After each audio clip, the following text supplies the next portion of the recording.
calling in. Sure. Hi, good evening, folks. This is Jane Hoffman with Political Gravity. We're doing YouTube Live tonight.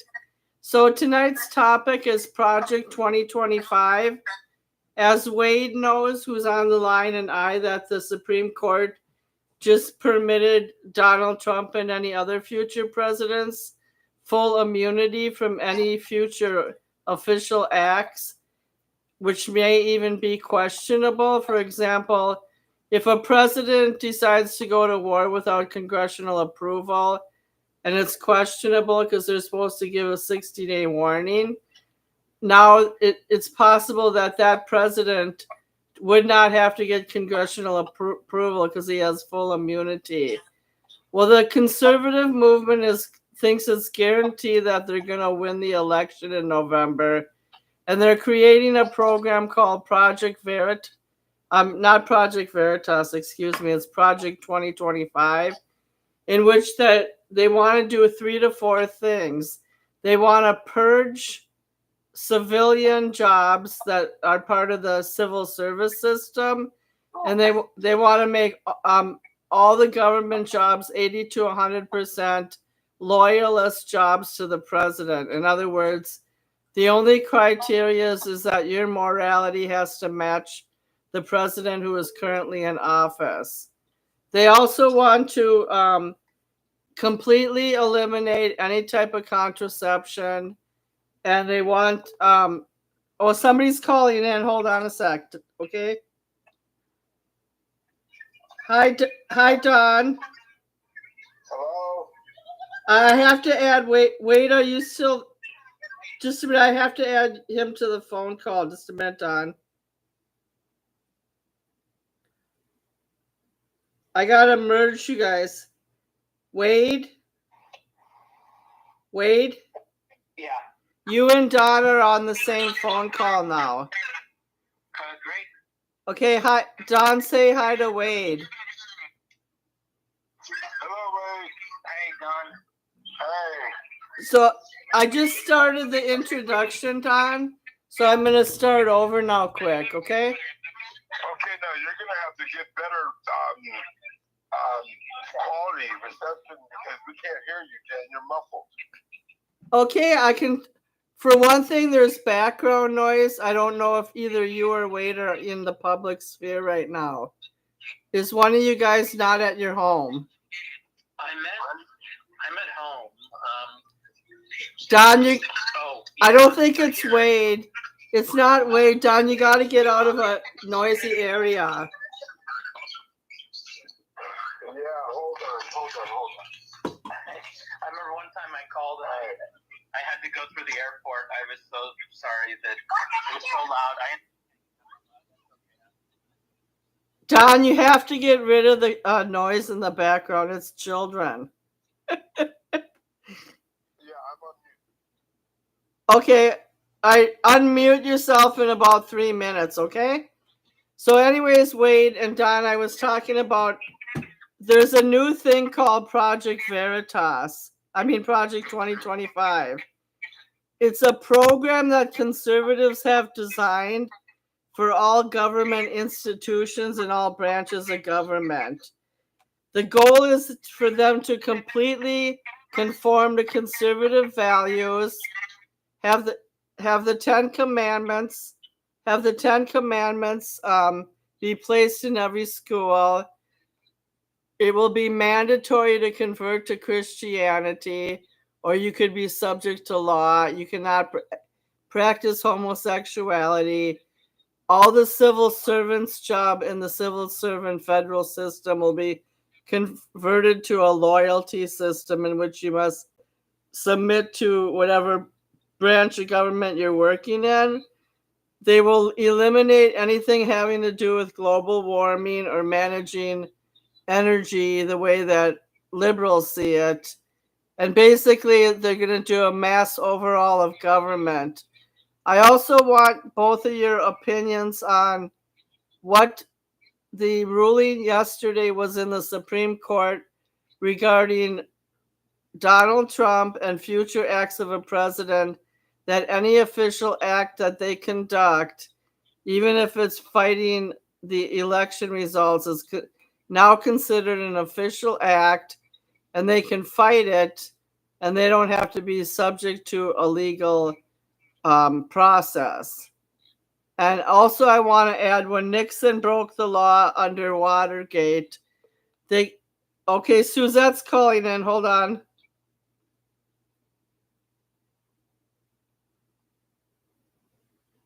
Suzette, you're on a call with 3 people. You can say hi to Wade and Don. Hello, Wade. Hello, Don. So, Suzette, I've already explained Project 2025. Now I'm briefly mentioning that when Richard Nixon committed the crime of breaking into Democratic headquarters and all his henchmen who followed him, there was a White House special counsel developed in the White House to monitor any executive official that broke the law or was under suspicion. So by the time Jimmy Carter took office, that was in place. Well, now with this new Supreme Court ruling that any official act cannot be scrutinized and they're immune, then I want somebody to comment now on what I just said the last 10 minutes. Maybe, Wade, you should go first because you heard the most, and then Don and Suzette will follow. Okay, sure. Yeah, some of those things, like I've watched a lot of YouTube of conservative and libertarian and conservative people. Some of that stuff, that sounds suspect. That I haven't heard anyone saying that anything about forced conversions to Christianity. I could see there's probably some people pushing for the 10 Commandments to be posted in the schools. That's kind of silly. I wouldn't favor that, but I could see some conservatives would want that. It already happened. But, It already happened in Louisiana. Okay, well, yeah, in a state or something, I could see, but I can't see that going. I mean, some would push it. I wouldn't support that, but I don't think it would get a whole lot of support. And yeah, the forced conversion to Christianity, I've never heard anyone saying they want that. And I listen to a lot of pretty famous conservatives. It's Wade, it just came out in the last 2 weeks. And there's a on YouTube there's a guy who draws and illustrates any type of concept. Like, he takes the concept and he makes like a teacher presentation, and he draws out all the. So you Well, I can't play it right now because I'm on YouTube Live, but you could. I would Yeah. say, did you hear this directly from conservatives saying they want this, or did you hear this from like the media saying this is what? Because there's a lot of media that has this air of respectability, but the stuff they're saying is just ludicrous nonsense. Like Rachel Maddow, I mean, some of those people, MSNBC, a lot of that. I mean, they're just saying insane stuff that's totally not true. They're saying, like, they'll say conservatives want this and they don't, or they're certainly not pushing for that. So I'll explain when you're done talking what it's from. Okay, as far as the immunity, I don't know. I was a little. The way it was described didn't sound good when I first heard about that. I've heard a lot of conservatives saying, no, it's not about absolute immunity. I wouldn't agree with absolute immunity, but also it does seem like there's an effort to try to use the legal system to take out Trump, because a lot of these kind of come across as nonsense, a lot of the things they're trying to get him at. And plenty of presidents have done way worse things. I mean, like, look at Watergate, was such a scandal, but I heard the Democrats did the same thing to Trump. They were spying on him, and you never hear much about that because we're so used to the thing is, corruption now. but wait, one thing Richard Nixon did is he did bow out. Like, instead of he bowed out. They don't bow out now. Like he would have got legal ramifications, so he just decided to quit. But they still created structural changes after he left office. Okay, but any things that sound really extreme that and I've never heard any Republicans saying they want this or arguing for it. I am very suspect, and I would not trust anything that, like, especially the people on the news programs they say a lot of crazy stuff, and they don't even fact check. They just make stuff up. Okay, let me explain. Rachel Maddow, don't trust anything that lady says. Can I explain to you where this came from? Sure. There was a conservative manifesto put out by conservative think tanks, mainly the Heritage Foundation, which is a Southern conservative think tank, and they're the ones who released the Project 2025 game plan for when Trump retakes office. They want, I don't know how they're going to eliminate the civil service, because a lot of that civil service jobs, it involves testing and a certain level of education. So I don't know if they're legally capable of just zapping them out. Like, that's it. Well, I would say, as far as that goes, like we should have different branches of government, and we do need to keep the president in check. But as far as the people that are hired and work under the president, I think it totally makes sense that when you're elected, I mean, and the voters would want this, that the president that's elected, those people specifically that work for the president should be on board and not trying to sabotage. If you're the head of a company, you're not going to hire people that are going to work against you and try to sabotage you. So I don't think a president should be required to have, as far as their staff, people that are totally opposed to what they want to do. You want people that are going to work with you. It's the job of the other branches where we keep people in check, and then the voters need to vote out a president that's not aligned with their values. And I do think, like, I'm not sure the details, but I've heard he's going to drain the swamp. I'm like, yes, please do. We need to get rid of a lot, because there's a lot of just control freaks in these civil servants. There are so many. There are people like just abusing property owners and small farms and saying, well, you can't let your chickens roam free, and just you can't build a house that's sustainable. You have to hook up to the power grid, and just there's so much abuse of controlling people, not letting people innovate and try new ideas and improve. Okay, so can I ask you a question? Sure. And then I'll have Suzette or Don come on, because they've been waiting a while. The first question is do you think Trump should have been held liable for the January 6th invasion of the Congress Capitol? No.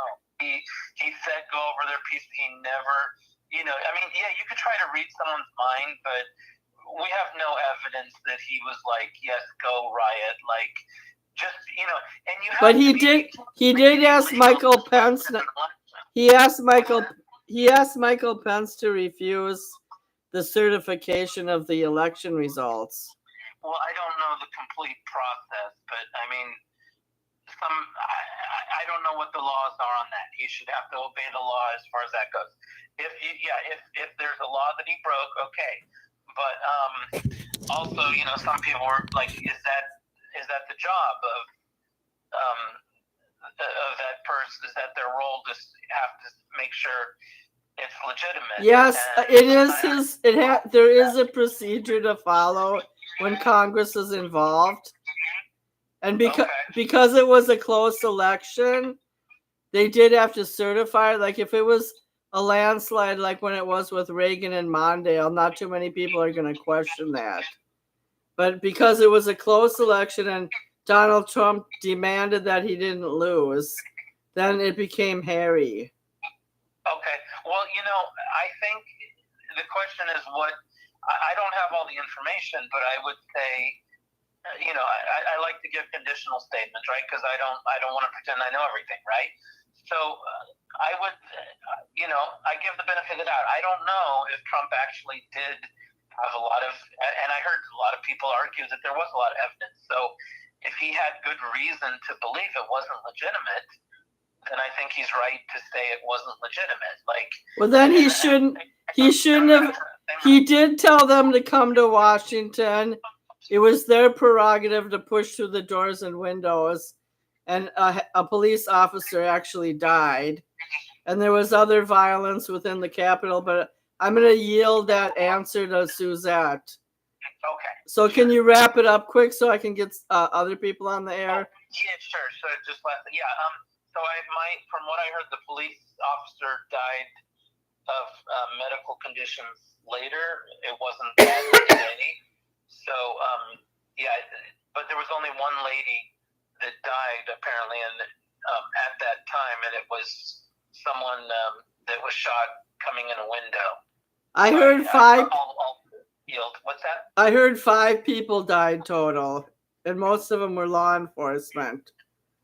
Okay, I heard there weren't, but I don't know. All right, I'll yield. Okay, you can join in a few minutes. I just got to get the show off the ground. Oh, absolutely, yeah. We have Denasia James listening from Duluth in the chat box. Welcome, Denasia James. I don't have any more room space on my phone, but Suzette, go ahead and start. Good evening, everyone. Hi, Suzette. No. Okay, how would you like me to start? First, I want to know, have you investigated Project 2025 at all? It's really become prominent in the last few days. And secondly, do you agree with Wade's conclusion that January 6th had nothing to do with Trump, essentially?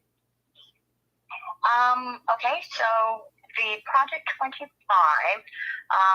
they have it, you can go directly there and look at the playbook that they have.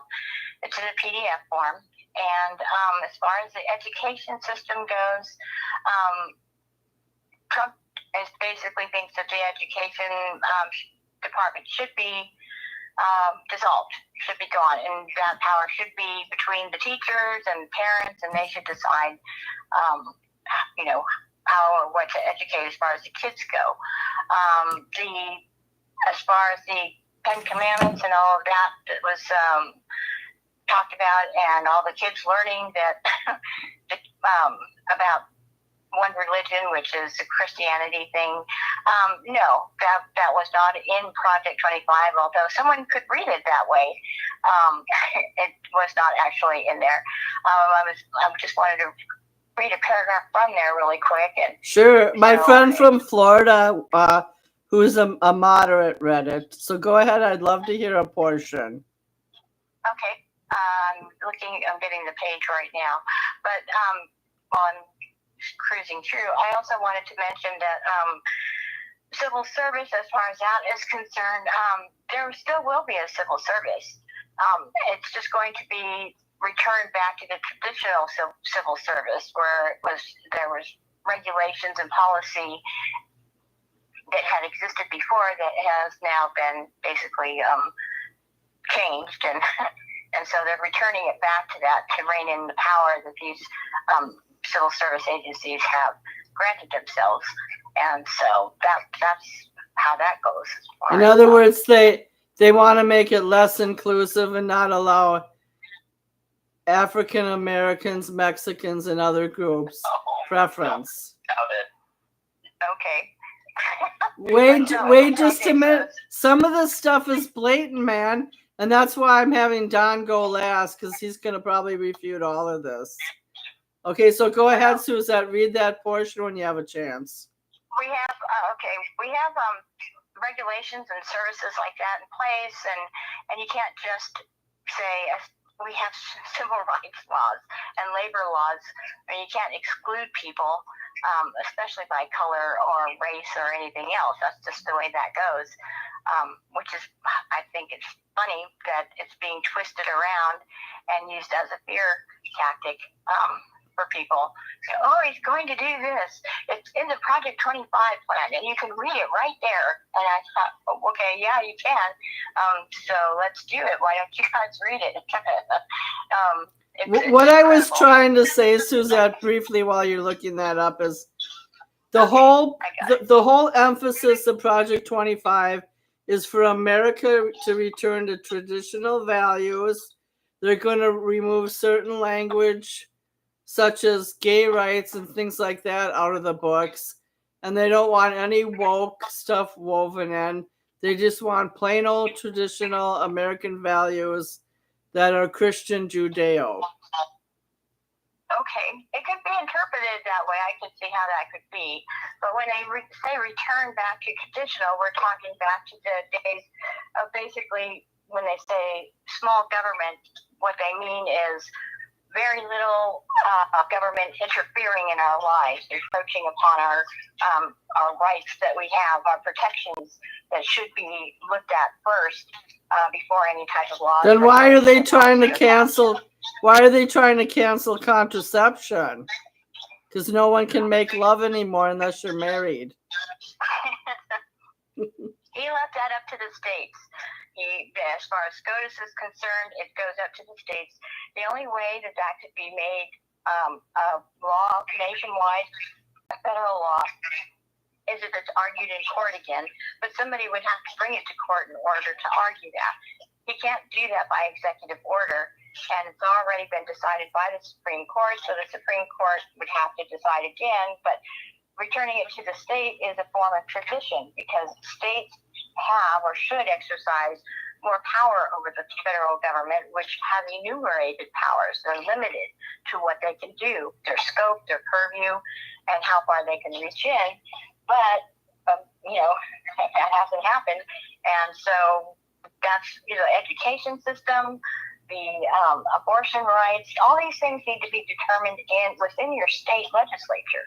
That's why they say that's like more important than voting for the president, because it's local. Local matters. And you can do more in your state because you're directly involved with your state legislature, we the people.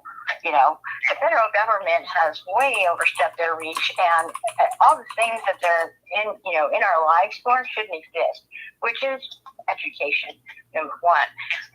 Okay, I found it. It says their mission. It says that the mission, federal education policy should be limited, and ultimately the federal Department of Education should be eliminated. When power is exercised, it should empower students and families, not government.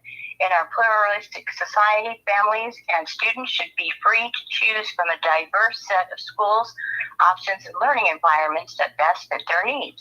Their post-secondary institutions should also reflect such diversity, with room for not only traditional liberal arts colleges and research universities, but also faith-based institutions, career schools, military academics, and lifetime learning programs.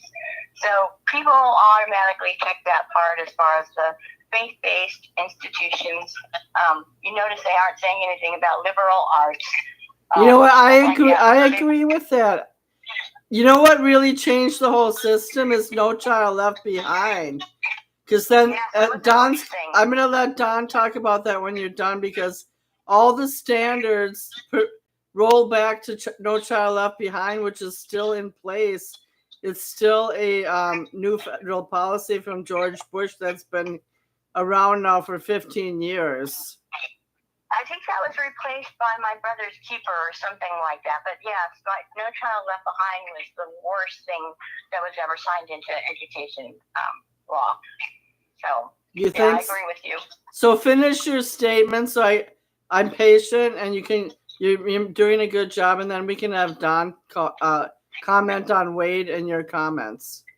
Okay, I just want to say that if you read the Project 25 playbook that they have, and you read it with an open mind without any biases, I know it's going to be hard, but think about it, what the words are actually saying and how they're being applied in this promise that Trump has made to America. And you might discover that these things that he's saying is fine, is he's not saying you're limited to this, limited to that. He's saying also this. But everything else is fine as far as that goes, as far as the other state institutions, diversity, everything is going to stay the same, except for we should also include this. So thank you. That was great. Now, Don, thank you so much. Don, please unmute yourself and comment. Hello, yes. All right, there are a lot of things that are going on with this Project 2025, and none of them are going to be able to come into total fruition without states' rights, like Suzanne said. It's Suzette, not Suzanne. Suzette. I don't know. Today has been one of the wildest days of many wild days in my life. But anyway, because I'm out with my car, I got a flat tire, I was in Sacramento all day. But anyway, so a lot of those things that, I just wish kind of Wade would research or understand a little bit more of kind of what he's saying, because in essence, a lot of things he's saying are right, but property owners, they can do what they want to do, and they're getting shit on by everybody else squeezing them taxes, property taxes, maintenance, things like that. But they're property owners, so they can do what they want to do. So, do you think Wade was over speculating on liberal talking? No. He's right. No, there's no. He and Susan are right about Project 2025. What they're looking for is to give a little more education, choice. And so choice is big within the Conservative Party, and it used to be their number 2 talking point. And abortion was down there 3 and 4, but now choice is always in the first 2 items of their agendas. So both of them right. 2025 is not the worst thing in the world, because many of our values as Americans, are being eroded quickly, and there's nothing we can do about it because population. Oh, hi there. Hold on for a second. You guys go ahead and talk. Yeah. One thing I want to push out to Suzette and Wade, either can comment, is like there are a lot of things that are stressful for conservatives, such as kids between the ages of 9 and 13 wanting to change sex or at least identify themselves as another sex. So Bill Maher said that those kind of issues are pushing people back into Trump's corner. There's also other choices like Bobby Kennedy, but my question is, Wade, I just want to emphasize that the Heritage Foundation did put out this 2025 document. It's a PDF. As Suzette said, it wasn't a liberal media hoax. And they do have a formative idea of how they want to change the government. Now, my friend in Florida explained it to me that it was really radical and it was going to transform everything. So I might have gotten the wrong impression. But somebody else can go now. Oh, can I clarify? Don, wait a minute. Don, mute yourself. You're too noisy. Okay, go ahead, Wade. I'm muted. I like what Don and Suzette had to say. I wasn't saying that the whole Project 2025 was a liberal hoax. I was just saying things that sound really extreme that I never hear conservatives pushing. I would be very suspicious if the media is saying this is part of it. I would, they'll tend to twist things. A lot of the people in the media. Well, the Republicans do it too. I was saying that the media, that's their job. Politicians, that's their job. They spin. That's their job. That's what they do. They don't even legislate half the time. If you, I'm a lobbyist. If you have a session in our state anyway, we have about 1,100 bills every 2 years that we have to look over. Only 300 maybe are passed. Most of them are amended. So there are not very many bills that are passed, and this is over a 2-year period. So this is not necessarily something that legislators do. They are just there to spin and look good and spin. That's pretty much all. Well, also, the executive branch is the one that executes. They execute the legislation, just like when Obamacare went through and they had to create a whole system of how you're going to choose your healthcare program. So that's the legislative branch. The president is the idea person, which means what we should do now is segue into some of the strange comments Donald Trump made during the debate, and also the mental ineptness of Joseph Biden. Sure. I'll give an example, and then Suzette, Wade, or Don can answer. Donald Trump said that Afghanistan was the worst thing that ever happened to our country. The fact that we were there over 20 years and we basically failed in his eyes. But the question I'm pitching to you guys, because I think Trump was indirectly blaming Biden. Is it the Department of Defense fault that we pulled out that fast after 20 years of 9/11? Was it the Democratic the Democratic administration's fault, or was it the bad choices the Department of Defense made over 10 to 20 years? So we could start out with that, and then you guys can elaborate what else you didn't like about the debate. The ultimate, if you're talking Afghanistan specific, the ultimate charge on that would have been the president. He is going to he's going to determine what he thinks should be done at that time, because that was a pullout.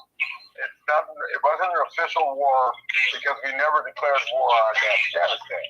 So this was a determination of his that the State Department pulled off. It was a poorly planned.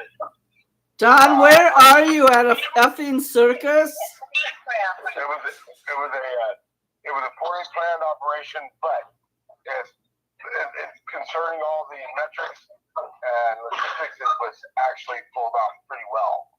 And I want to make sure that everybody knows that Wade, everybody else, Jane, that Biden won the debate. Well, Biden did a good job, but people said there were a few moments where he was like really out to lunch. He was 82. Yeah. And then secondly, I want to tell you guys that a military veteran who also had a son served. Don, you have too much racket in the background. No, mute. It sounds like you're throwing garbage cans. I'm on mute. You can't be on mute when you're talking. Now wake up. I'm pressing the button.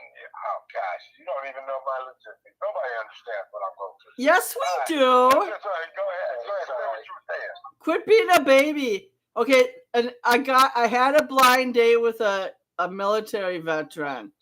He said his son served recently in Afghanistan, and Biden rushed to pull them out of there exactly at 20 years for a prophetic moment, and it was the biggest mistake ever. So maybe Trump is partially right. So Suzette or Wade or Don, go again. Well, that's what I said. It wasn't the smoothest operation, but it was at his behest. It was not the State Department or anybody else. Okay, Wade or Suzette, you don't have to bring. One of you guys talk about the debate. You don't have to talk in terms of Afghanistan. Oh, okay. I had myself on mute. I'm sorry. And we were talking. I figured, okay, you can't hear me. The debate. I knew something was up as soon as Biden had walked out. Because when he walked out, he waved to an audience that wasn't there. And then you had people saying, no, he was waving to the moderators. And it's like, no, the moderators were more in front and to the left of him as he's walking out. Who he looked at was on the far left, as though you would if there was an audience there. So I was thinking, okay, we're off to a great start. All right, setting that aside, it just seemed like, what can I say? He's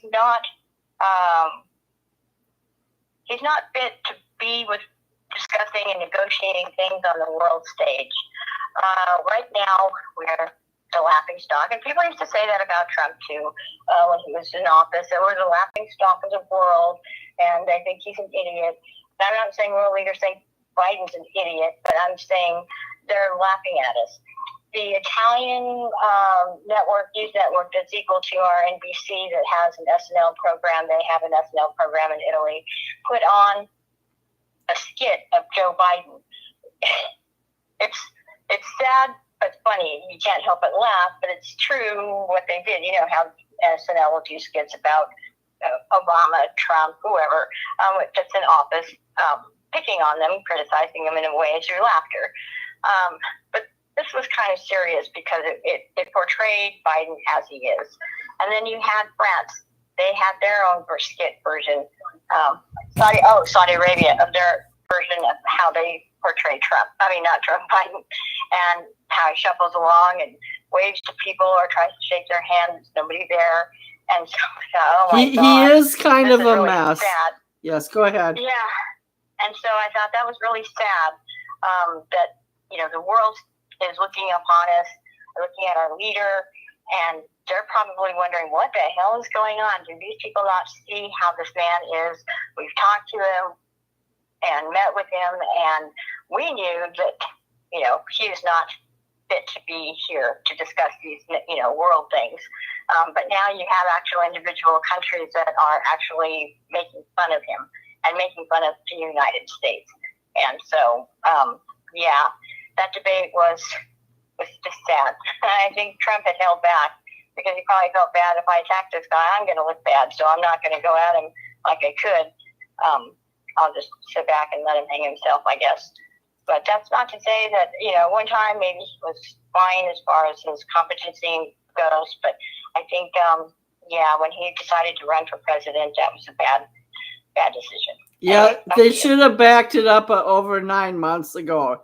Something should have changed up to like January should have been the cutoff. Yeah, I mean, you almost wonder who is running the country right now. I mean, we have our, suspects, because he clearly is not. That's scary. And unelected officials are running our country. Wade, why don't you chip in now? Wade, did you watch the debate? And even if you didn't, what's your feeling in the last 2 weeks about our nation?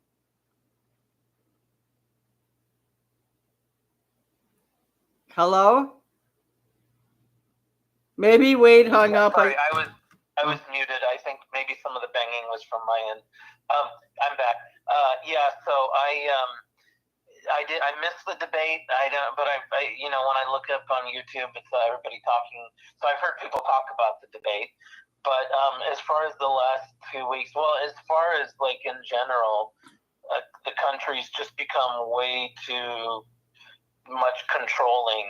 And like Don said, yes, freedom is like huge choices, huge on my priorities. Personally, absolutely. Like I want to live in the kind of house I want to build the kind of house I want and start we need to be able to innovate and improve things and not be stuck with the people in power making us not be able to change. So I'm not happy with the way the country's been going. And since Vietnam, all of these like involvements in these other countries we've got to rethink the way we do it, because I don't know what good we've done with these involvements. Like Albert used to call them proxy wars. Yeah, and if we're not helping anything, we just have to rethink about how we're approaching it wrong, or we should not. Let's not send troops unless we're gonna have a plan to really win and get it right. The other thing, Wade, is we don't go in countries that we should go in. Like, we should have helped the Sudanese or the Yemenis and the Syrians who are starving and dying. Like, we don't do any humanitarian projects. It's all self-interest. They don't have any resources. That's why. If they had resources, then we'd probably go and help. And it's kind of and it's wrong, but it's true. It's a tricky thing too, because because people say, "Why aren't you helping?" And then if we help, it's white savior complex, or so it's like damned if you do, damned if you don't. We're the West are the villains, whether they help or because they help or because they don't help. Anyway, my father served in Vietnam, and he said a lot of it. The issue was just the way we should have gone in to win, and they didn't. And the same happened with Korea too. And at least we were able to save South Korea. But if we had really taken that seriously, because the guy who was MacArthur, right? He wanted to keep. He was ready to push the communists all the way back, and our government stopped them. Well, it was a civil war, and we put ourselves right in the middle of Vietnam. Now, with the Korean War, it was a stalemate. We didn't make any progress at all, really. And the communists took over Vietnam. Since then, they've kind of eased up on the real strict policies. And I talked to a girl from Vietnam that was arguing that they have more freedom there than we have here. I'm like, maybe she's right. So my father was pointing out that it was so infuriating because there was so much we could have done to really win the war. And the politicians got in the way and didn't let the military win it. And so it's like, either go in to win or don't go in, but don't go like, I'm going to join this fight, but I'll do it with my hopping on one foot with my hands behind my back and blindfolded. Either have a plan to win or don't get involved. Well, one reason we lost is because the Vietnamese on both sides knew the land better than we did. We were foreigners there. And also in the middle of the war, Nixon bombed the shit out of Cambodia. And then that took away from the efforts in Vietnam. And he was trying to fight Pol Pot from Cambodia. So it just wasn't run right after a long time. And then it wasn't run right at all. And Ho Chi Minh got the advantage with about 3 years left. Vietnam was the worst war it was useless. Yeah. It was a useless war. One thing, like I've heard from my father, is like they would know, like openly the Viet Cong were like building up these forces, or they were building this infrastructure to fight, and the U.S. knew, and they were telling the people, "Hey, look at they're getting this. Let's wipe it out." No, don't touch it.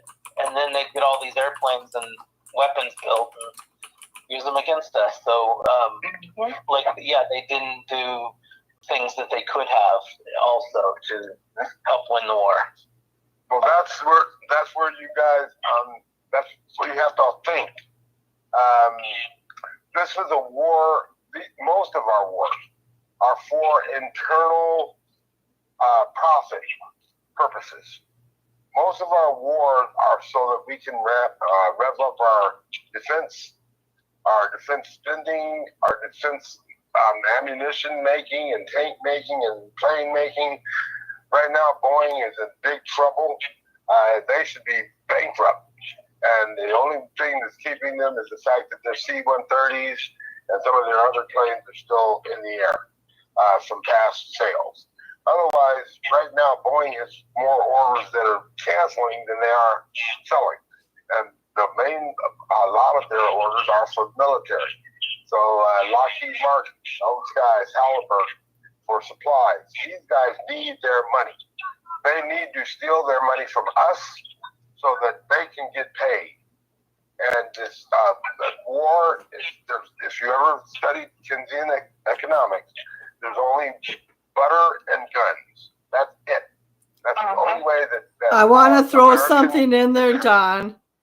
The Truman Doctrine was still in effect when we went into Korea and Vietnam. It was the idea that the communists were taking over. We have to stop the communists. And the world was a lot more simplified then. Now we have non-state actors called terrorists that strike in any border and beyond borders. You never know when they're going to strike, and the world is a lot more complicated. Luckily, we haven't had that many major terrorist acts in the last few years, but we have had terrible wars like the Syrian conflict and the ISIS, the ISIS state of the Levant and things like that. And we also involved ourselves with the what do you call it, the Boko Haram in Nigeria. Yes. That was another thing we tried to stick our nose in, and we've been doing this for years, and it stinks and it sucks. But as far as what Don said, he's absolutely right. As far as when the country starts hurting for money, to prevent going or to come out of a recession type thing, that's what they do, is initiate war through CIA. And they call it color revolutions because they put agents into these countries to stir dissent against the governing party, so that way they can replace the U.S. government can have a hand in replacing them, which we should not have. And so the position that we're in now, where I think we didn't have to worry about spending so much money on defense, because the countries that were out there that would have a beef with us wouldn't be able to reach here, didn't have the technology to reach here. We were good. We didn't need to be stirring any trouble, and they're too far away to really do anything. But now we put ourselves in a position because we kept poking the bear, replacing regimes, that now we've got to spread. And now we can't afford it. And now our defense systems are, as far as military boots on the ground, are depleted, so we're going technology. But I do want to say one thing about Vietnam that we do know for sure because of the CIA documents that were released, is that it was an experiment. They tried and they used and they experimented with weather modification. So they had basically made it rain to make it miserable, to see how that worked. They also used technology that was neurotechnology that actually had the Vietnamese put down their guns and surrender. And everybody that was watching, as far as maybe not visually seeing it, but being reported, and then there were a couple of clips or whatever. What happened? Why are these guys just putting down their guns and surrendering themselves? They, like Jane was saying, they were winning because of the terrain. We were not, we didn't know the terrain well enough, and we were playing on their home team place. So, so that was just disgusting debacle, the side and so forth. But anyway, I just wanted to mention that as far as the experiment part, they were trying out new things. My screenplay. They were putting napalm. You forgot napalm. Napalm on Agent Orange. Yep. That too. They were experimenting on our boys, and they don't care. Now they're wondering why these men are girls. No, they made funny babies. Yeah, and cancer. They deformed the babies because that's the DNA. And your leaders did it. Well, can I mention something, you guys? The screenplay I wrote that's for sale on Amazon is about the 14 men who burned the draft cards and they took them out of the Milwaukee Draft Board office. And I researched the entire war. Like Kennedy dipped in there in the early 60s and brought advisors. They were just trying to make a decision whether they should fully pledge the war. Then LBJ went all the way and decided to do it, but then he later regretted it. And then it just got out of hand, and they never were in a winning position. Just like Suzette said about the terrain and about the inter-struggle between the northern Vietnam and the southern Vietnam. So we were just sitting ducks. Mm-hmm. Mm-hmm. So anyways, We've been on the air now, let's see, 49 minutes. So this is a live broadcast on YouTube. So would you guys like to talk a little more, or should we each do about a 5 to 10 minute conclusion? Just one sentiment here to add to what you were saying, Jane. Our military did not know how to fight guerrilla warfare. We basically learned how to do it out there when we were there. But yeah, that was another issue, which goes to the terrain. Right, and there was a lot of pushback because we killed whole villages of women and children. And, you know, some of them, I interviewed a guy from the 82nd Airborne Division in the Marine Corps, and he said that the Southern Vietnamese had they trusted the U.S. troops, but then when really bad things started happening, they weren't sure what to do. And then the Marines went kind of crazy, and they started collecting the teeth and bones of the dead Vietnamese soldiers that they killed. So they all started going crazy down there. Well, also part of that was the Viet Cong were sending, they had a lot of women and children as combatants. So if someone's coming at you and they're shooting you and trying to kill you, like whatever, however old or whatever gender, you get to prioritize your life and fight back. But there were issues also of citizens, them not being careful enough about getting non-combatants killed. So there's that too. Yeah, I just think that it was trial and error, and our soldiers were just trying to cope the best way they knew how. Right, because they were rats. They were rats in a maze that, and made to fight without, being properly trained for that type of warfare. Not to mention the LSD that they were giving to the soldiers as well, and that was a major contributor as well to them going crazy. Yeah. Plus, it was a humid jungle climate, and there were bugs and stuff, and it was really hard to deal with. We had a lot of friendly warfare, as far as friendly gunshots, because they were shooting each other because of the psychedelics, the LSD, making them see and think other things. And so, you'd have one guy aiming at another guy. What are you doing? Hey, it's me, it's Joe. Boom. He's like, because the other guy's thinking he's Vietnamese or something else, the enemy. And so we had a lot of friendly gunshots there. They call it. I guess they call it. Is that what they call it? Friendly fire. It's called friendly fire. I know someone who died on a North Carolina base from friendly fire. So the one thing I do say about Vietnam, though, is I think Americans learned from it, at least temporarily. Like, once Carter transitioned out of office and Reagan started the new boom era, like, we had the legacy of Watergate and Vietnam. Like, it was a sobering time in our country. Yeah. I mean, I feel like that we took it seriously, and now, like, America is just, like Wade was saying earlier in the show, America is basically some kind of warped joke of trivial news sources going after each other, and a lot of it is just fake. I don't want to say fake news, but it's just Teflon issues that you can't really see the truth of anything anymore. Propaganda. I call some of it fake. Yeah, that too. Because really, like, even the Trump camp and all their loyal constituents, do they really think that they're going to convert half America to conservative Christianity? Like, is that a real goal? Because that's what I said. It's not. That's what I said. It's a promise. 2025 was a promise. But first of all, he's not going to be able to get it through because these are going to be state issues. Let's like to suggest that. But the main thing is that he's still going to have a Democratic, probably have a Democratic legislature. So he's not going to be able to pass, at least not without executive order. He's not going to be able to pass much anything.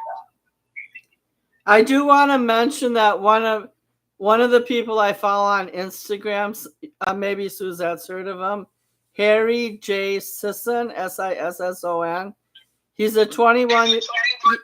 He's a 21-year-old NYU student from New York, and he was making a joke, like he wasn't serious, but he retweeted something on.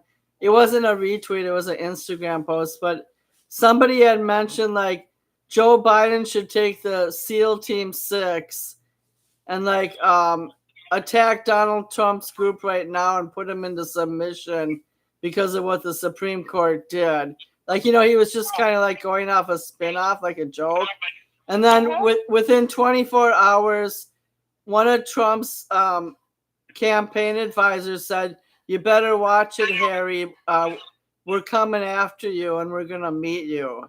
So like they threatened this 21-year-old kid on social media saying like, "We're coming after you. You better look out."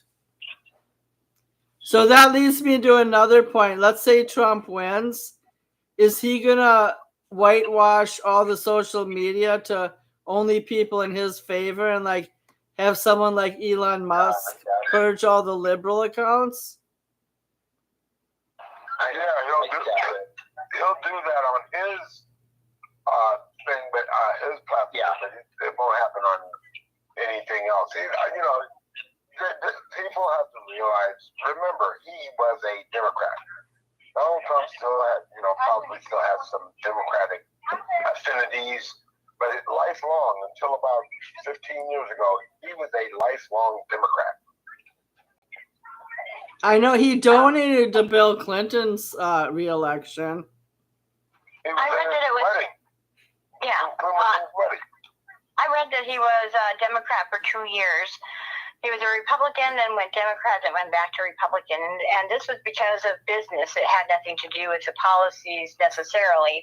It was basically the policies. Now. Yeah, exactly basically the policies that he was paying through contributions to politicians on both sides as far as things in his favor or to business favor. So I think he would do himself more. Thank you, Suzette. He would do himself more justice if he just came clean. Like he could say, "I'm a converted Christian now. I've committed sins in my past, but I repented of them, and now I just want what's best for America." Like if he used a different approach with an ounce of humility, I think he'd go a lot farther than just. Jane, you are the weirdest person in the world. You know what? He can't even quote scripture, so I'm giving him a few pointers. That's what I'm saying. He couldn't do anything. He spells God, D-O-G. So the guy has no compunction of empathy in his body. He has no compunction to do things right. He has no empathetic bone in his body. Well, he's sympathetic to his donors. He's sympathetic to his family and his donors, yes.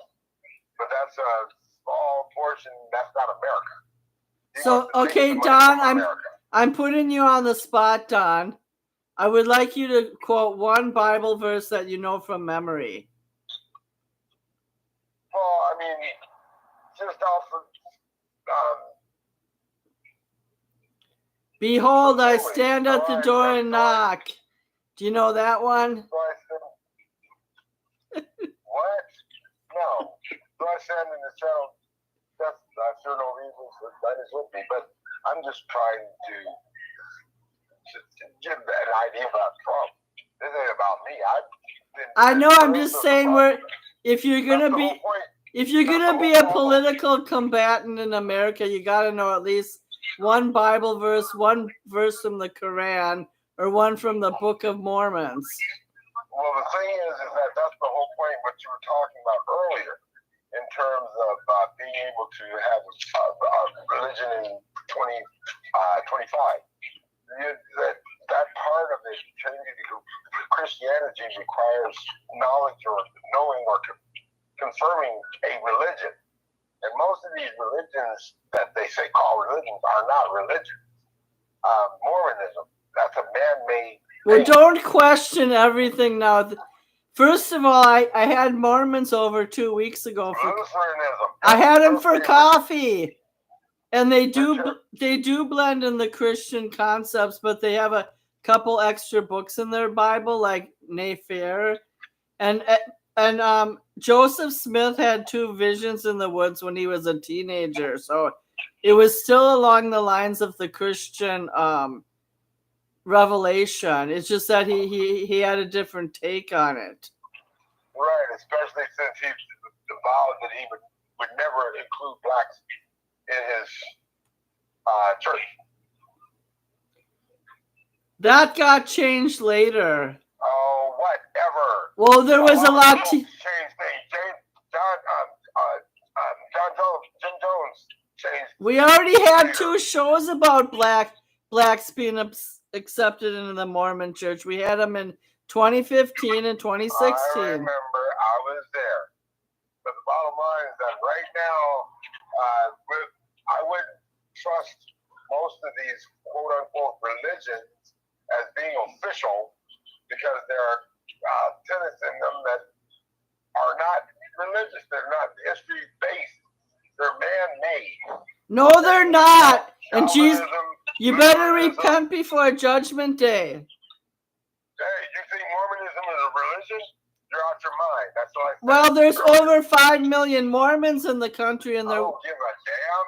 Number doesn't mean anything. It's their. Can I tell you something?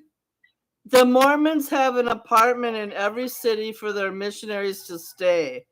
They go door to door. They're one of the most active religions in our country, and they're only here to help.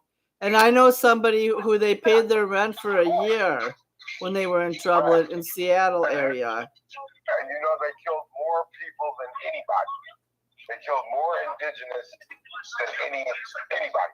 Period. Well, that's weird because they think the indigenous people are part of them. No, they think they're worthless. No, they don't. My Oh my friend Joe Running Fox got a scholarship to Brigham Young because he was Pueblo. He got a baseball. They think that the Native Americans are part of the lost tribes of Israel. Well, that's fine as long as they allow them to grow, and they do grow. The indigenous, Pacific Islanders, they grow in the Mormon Church, but that's because they don't have the capability or didn't have the capability of growing. They were just served. And right now, you know, that the fact is that the Mormons killed more indigenous than anybody. That's all I'm saying. The Mormons killed a group of Arkansas settlers that were coming to California. They killed everybody because who didn't believe their ideology. But it's still not a fucking religion. Okay, I'm going out of the camera a minute to go get my book on Mormonism they gave me. Suzette and Wade. Don, you're on symbolic mute while I go get it. But you want to be one of 8 wives? Go for it. Oh, yeah. The multiple wives. Yeah, I mean, you can only, they just outlawed that 15 years ago. I mean, now they have to go to Mexico, and you see they're getting killed down there because they're some asshole. You don't realize how much good the Mormon Church does. I know how much they try to do good, but you don't know how much information that they want to obtain, retain, and possibly use against you in the future. The Book of Mormon. Another testament of Jesus Christ. I'm holding it up.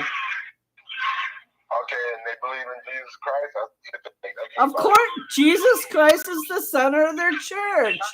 You don't know shit about the Mormons. I'm just saying. At least they know about Jesus Christ. That's a good thing. They're the Church of the Latter-day. They're the Church of Jesus Christ of Latter-day Saints is their name. Right. So Jesus Christ. And I said that that's a good thing as a start. But everything else that they do, they're isolationists. They do not want anyone who's not able to be in their cult to fraternize with them outside their religion. They're almost like a West Coast Amish. That's not true. They're until recently. And the reason that you saw this guy who's a baseball player, one of the reasons is that they realize the superiority of the melanin population in athletics, and they know that's one of the fastest ways for promotion is to have a superior gene of whatever it is. Okay, So Don, could you be quiet for a minute? I'm sorry, but I'm a mainstream Christian. I'm not endorsing Mormonism, but what I'm saying is that they've been overlooked in the sense that I want to tell you something about the Mormons. Joseph Smith had a really cool vision in the woods a long time ago. The church morphed and changed, and they got kicked out of Illinois and Indiana because they practiced polygamy. So the church went through a lot of bumps and hurdles. And to make a long story short, what I'm saying is that it's better to follow the traditional Bible with the traditional concepts of Jesus, like doing good for others, making sacrifices. But all I'm saying is don't discount the Mormons because they have a large presence in California, Utah, the Western states, and they witness all over the world every day. They have people in every city that they shovel Minnesota driveways in the winter. And basically the Mormons who do their 2 years of service are only there to help. Like they're just witnessing and sharing the gospel of Christ. And they are Christ-centered. They don't have an agenda. But they want you to join the church, and it will be time consuming if you do. I'm not talking about the people. The Mormon people are just like everyone. They're wonderful people. It's the religion. It's the cult. That's what it is more than a religion. That's all I'm saying. My twin sister thinks so. Go ahead. So what? Let's start with the we don't have to hang up yet, but when you guys are talking in the next 20 minutes, just try to weave your conclusion in a little, because that's what I'm going to do myself. So each person talk to the relevancy of our current topic. Sure, absolutely. Go ahead, Suzette. Okay. First, I want to define the word religion, and it's the belief in and worship of a superhuman power or powers, especially a god or gods. So that's what religion is. When you say the Mormons aren't a religion, or the Latter-day Saints are not a religion, that's not true as far as the definition goes. But to wrap it up, I think what they're doing as far as the Latter-day Saints, humanitarian efforts all over the world, it doesn't matter who's in trouble, the earthquakes, the tsunamis, anywhere that you can find the Latter-day Saints footprint as far as money, aid, whatever those people need at that time. You have the women making quilts and blankets and whatever else, jamming their stuff as far as fruits and vegetables, stuff like that, to send, as well as themselves. So I think we need more of that type of humanity here displayed amongst each other, and not just a group of people. I'm not saying everybody needs to convert to that religion, and that's what they don't believe that everybody needs to convert, but they're just there as an example as to working, through the Lord and their basically the help that they give and the love that they give. I myself was Mormon. I have my reasons for leaving the church. Don mentioned isolationist, yes, to a point, but that's because they do not depend on the government for anything. If you're in need of something, they'll pay your rent, they'll pay your food bill, they'll pay all that, because they don't want you to have to go to the government. Anyway, to tie that into the Biden and Trump, I think that's a debate overall. They could have really demolished each other. Trump could have. I think he was actually presidential in the sense that he restrained himself, which is very rare that he does that. As far as the Biden administration goes, I think this particular administration, I'm not saying Democrats, I'm saying this administration likes to pretend that they care about the people. Government doesn't care about the people, and we are the people. We, the people, are supposed to be the ones that are in D.C. acting for the people, and somehow these people, they are isolationists because they don't see us. They don't care. And so don't fall for the snake oil. Make sure you look up who these people are about and and what their words are saying to you when they say we want to fundamentally change the system. We want to have an overhaul of the system. And it's like, that's not within their power. But now you know what their agenda is, because now you know that they're going to go around the Constitution to get these things done. Pen and paper to get it done. Unilateral, get it done. Executive order, get it done. Remember, just pay attention and do your research.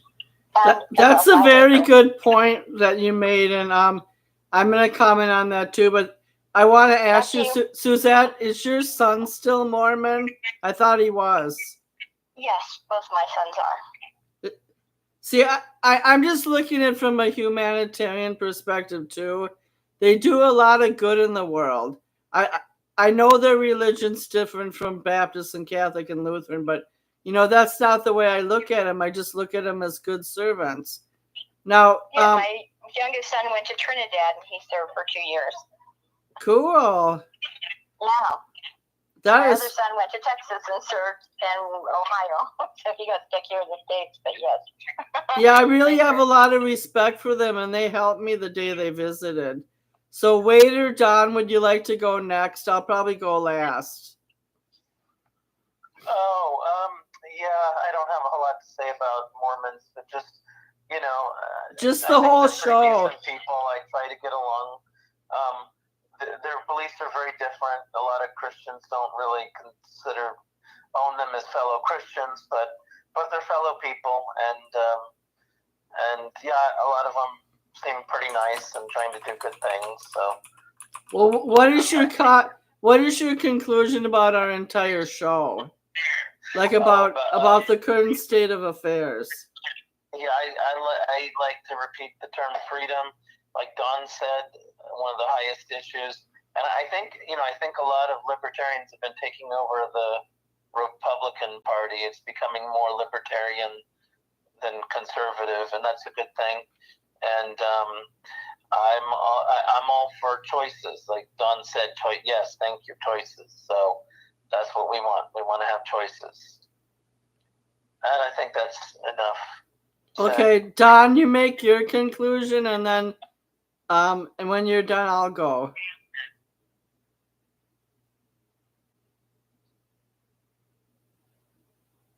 Okay, you lost. Yeah, no, I had a couple technical difficulties right now. I'm just getting home after a long, long day. And you said you had a flat tire. Yeah, but I just came from Walmart. I had it coming off the mountain pass, so I was getting right back in the city. So I was very lucky. I was on the mountain roads with my 350Z, just tooling at about 90 miles an hour around the curves. It's just a wonderful. You're real smart, aren't you? At 67. Yeah. Oh no, you don't understand. You don't know the half of it.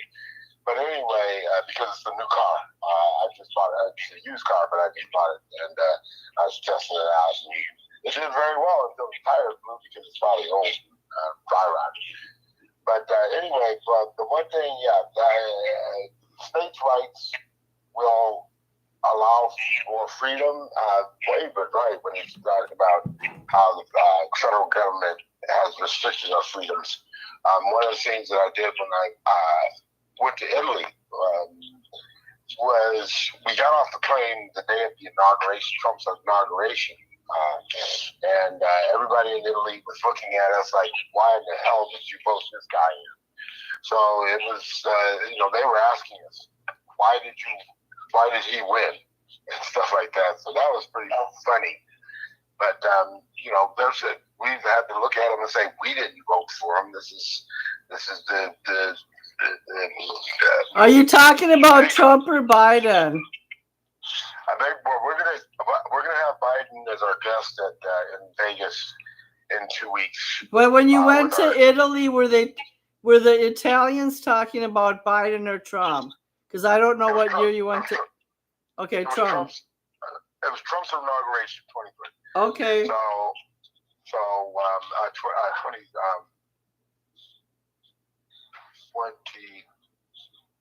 2016. Sorry about that. And so it was Trump's inauguration. We get off the plane, and everybody's looking at us, and there are people asking us, why did you vote for why did you let that guy in office? And all we can say is we didn't do it. So that was an answer,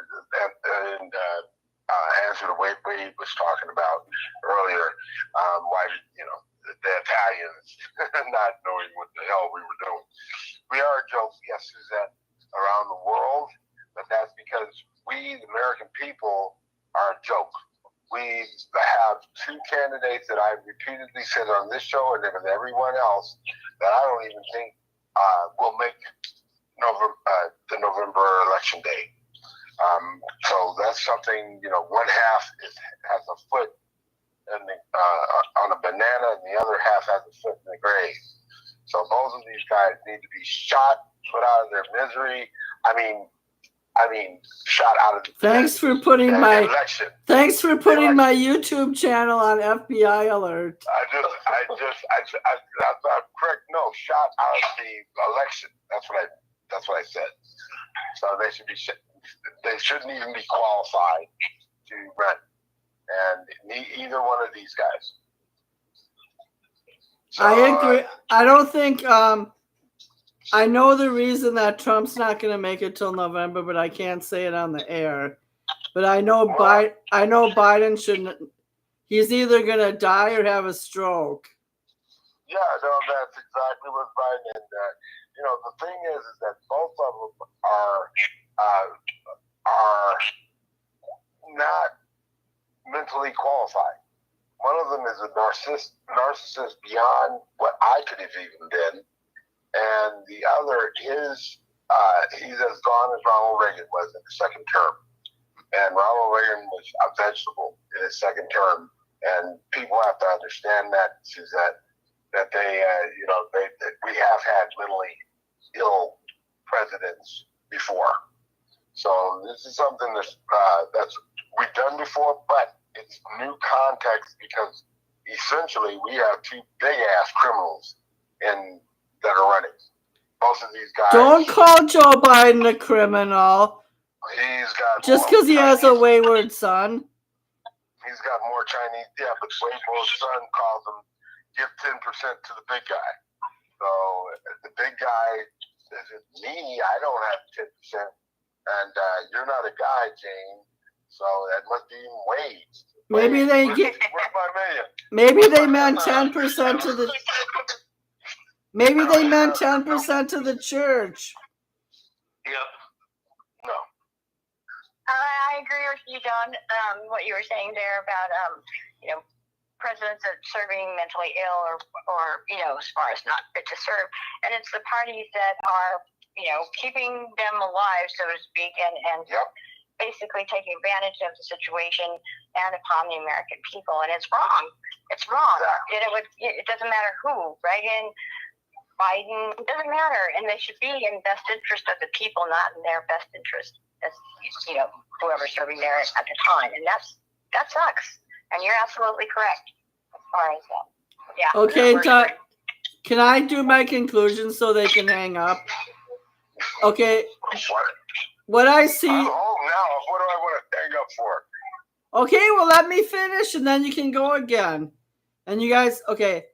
I think the problem with our current world, it's like Samuel Huntington said, the political scientist, the last 20 years it's been the clash of civilization. And it started with the increase of Muslim radicalism that they didn't believe in Western society. They thought it was corrupt. So they decided to do something about it and make surprise attacks on the Western worlds.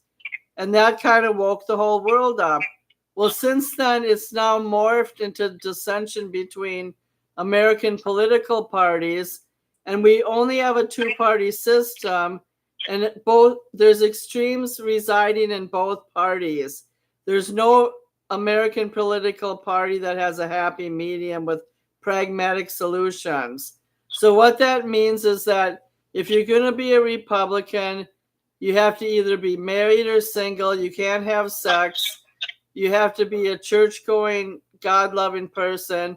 And if you're a Democrat, you can have a permissive personality and allow lesbian and gay relationships would they validate, but then their ideas are seeping into education, and it makes people confused and upset, and it also makes people judgmental towards each other. So I do believe there's going to be some kind of upheaval of civil war after this election, because a Montana group promised that there would be gunfire and bloodshed if Trump loses. So I think the worst is yet to come. But as Rob Schneider said at an RFK event, that we live in a country with a two-party system. That's only one more political party than China.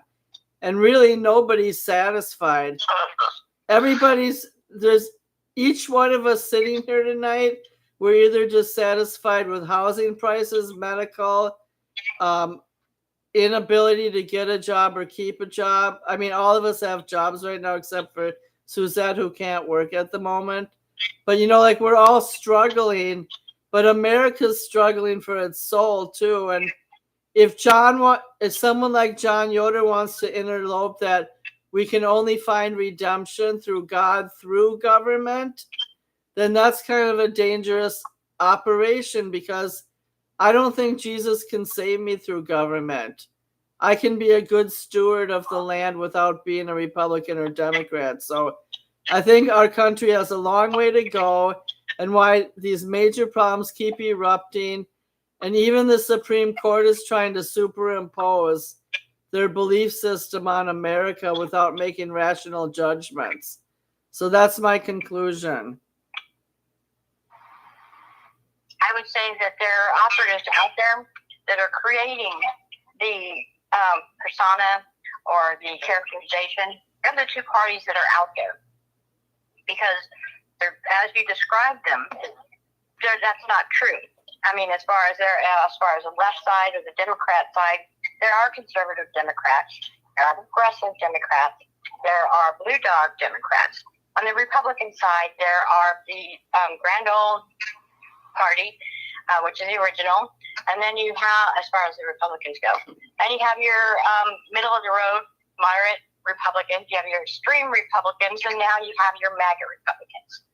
So, and the Tea Party Republicans. And so they're not all religious. They would like to paint a picture that all Republicans or all the right is batshit crazy Christian. And they're not going to settle for no sex, and they're not going to settle, or they will settle only for that type of thing, and no abortion and whatever. But that's not true, because there are also liberal Republicans, but they are conservative financially or something in that manner. And so we've been painted into these two groups labeled, you're this or you're this, this is what you believe, and this is what you believe, and that's it. And so you have people battling basically against each other for the things that they were boxed into, and we would all get along better. And we wouldn't. I think we'd have these disputes online if we just understood each other to know that I am not just a Republican. I could be a liberal Republican. I could be, a progressive Republican. There's different facets within these parties, but we've all been put into these boxes, 1 and 2, and that's it. So I think they should have more town meetings then, because a town meeting would expose all those middle of the road people. Well, the town is so big, but that's kind of what we're doing too, though. This is like a little bit of a town meeting, like YouTube, and that's where our town meetings are now, is in the social media sphere.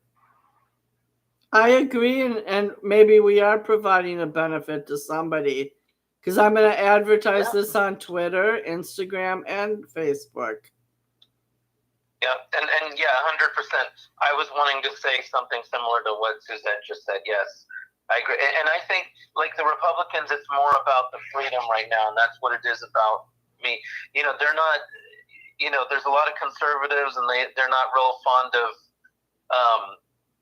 the LGBTQ stuff and all that, but it seems like their policies, there's no interest in trying to outlaw that stuff or not allow, except for like things in schools geared toward children, or those things with children. Yeah, they don't like that. But mostly they're pretty open to letting people be gay or lesbian or whatever. And you've got Dave Rubin. You've got some pretty prominent gay conservatives right now, like Dave Rubin. But the policies, but however, the Democrat policies, I feel, do hinder educational innovation. Like they don't allow, they want top-down education planning that doesn't allow, and they want to stop a lot of ESA funding and stuff that prevents regular people from innovating, creating educational, innovative ideas. So yeah, it's look at what the parties or what their policies are. I'm happy to hear this news, and on the other hand, after listening to Michael Flynn's speeches a few weeks ago, I felt like he was one particular political leader who was trying to merge patriotism with Christian nationalism. So I would like to hear more middle of the road Republicans. Sure, yeah. Because it seems like the media only emphasizes our media only emphasizes the extremes. The only channel that doesn't, Exactly. the only channel that doesn't is National Public Radio. Like they reported on the elections in Venezuela today, how they're going. Like they don't try to, pontificate about one side or the other. It is what it is. So I don't have to teach school tomorrow, but we've been on the air 90 minutes now, and I would like, if anyone else has anything to say, now's your chance. Yeah, I just wanted to mention one thing. When you say ESA, Wade, are you talking about the educational system, the method? Oh, yeah, I didn't give context. Like we're giving parents more choice in education. That's what they call the program in Arizona. Okay, because ESSA was what they pulled Common Core from, and Common Core, as you said that something was the worst. Common Core is the worst thing in education history. No, she said no child left behind. No, but that was later. Common Core, when that came in, Donald Trump was against it. I was against it. Everybody who knew anything. Sure, yeah. The mission. The mission statement said that that there 2/3 of the students will fail, and now because they were looking for a new baseline, educational baseline. Well, they also failed because of COVID. No, I'm talking about 5 years ago. Yeah, Obama had brought the Common Core in through Bill Gates. I think they were just trying to make a change. I was a No Child Left Behind tutor in California. I was paid by the feds to go to different houses. And do what? Like it was student specific. I would have a lesson plan, either math or English or something. I had a lot of ESL students, and I was given specific worksheets and math groupings for that child to reinforce their ability to learn in that subject area.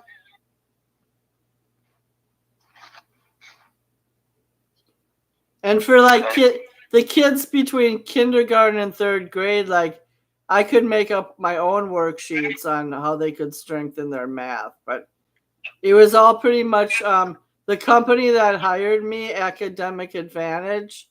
They're the ones who implemented the No Child Left Behind policies. So I had to follow a protocol. I think that Common Core, as far as just everything was just made more complicated for kids that were some were having issues with learning, as far as, there are different types of learning, visual or audio, as far as you're paying attention to directions, hands-on type of learning. And so with these different types of learning and the amount of students that are in the classrooms, it would make it really difficult, even more difficult for people with learning disabilities. Yeah, I was a private tutor, so I didn't work. I worked in an after-school private tutoring program. Okay, so basically your students were, you could say, almost advanced compared to No, they their weren't. classmates. They were actually the kids that were struggling in the public schools, and they needed Mhm. more reinforcement. So they were the low ones with the lower grades. Were there very many of them? Well, I had a caseload of like 10. So okay. I know, I'm just curious as far as how. No, I don't know how. learning- Proportionally, I don't know how it all fit in. Okay. I haven't really looked into it. I just know I was helping my neighbor with their studies, and I got to a point where, like, I'm sorry. I said, it's not that I don't want to help you, but I have no idea what they're talking about, so I'm sorry, I can't help you. And that's my only personal experience that I've had. So I just want to know, there were a lot of people talking about Common Core, and it wasn't positive, and so I was just curious. As far Well, as I did it in Right. 2009, and I have documents in my house somewhere, but I don't know specifics anymore. I just know that there was a formatted way I had to report the information and how much progress the child made, because it was a federally mandated program. Right. I know. For me, I'm like, well, I'm not a stupid person, but I'm having trouble with this, so I don't know what to do. We'll hire you a tutor. We'll talk to your mom. Yeah. Well, they changed the program now. It's called No Billion Are Left Behind. There you go. Yeah, really. No, I put into effect Parent University and linked learning here in Northern Nevada when Common Core came out, because I wanted the parents to be able to go back to school and learn their kids' lessons so they can help them their homework. So I started helped one of my organizations started Parent University. That's good. So you were doing what you could, so this way the parents could help their children. Correct. That's good. I mean, you had to do what you had to do, so no parent would be left behind, basically. Right. Well, we here in Nevada have a unique situation. I'll be right back. Go ahead. We have a unique situation.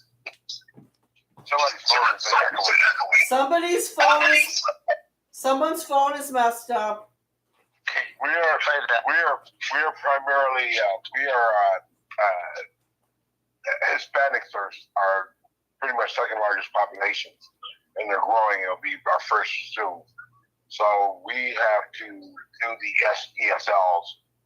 We have to take those extra students on, and that's burdening our school system, especially down in Clark County. And now that we've got the undocumented coming through, our school system is a mess, especially in Clark County.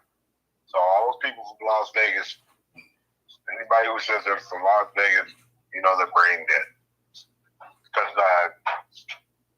the nuclear test site was right 60 miles away, 75 miles away from Vegas.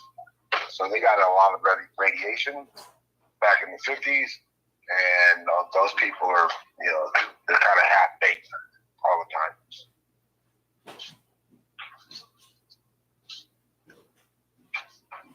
Okay, you guys, I have a bad sore throat, so can we continue this discussion next week?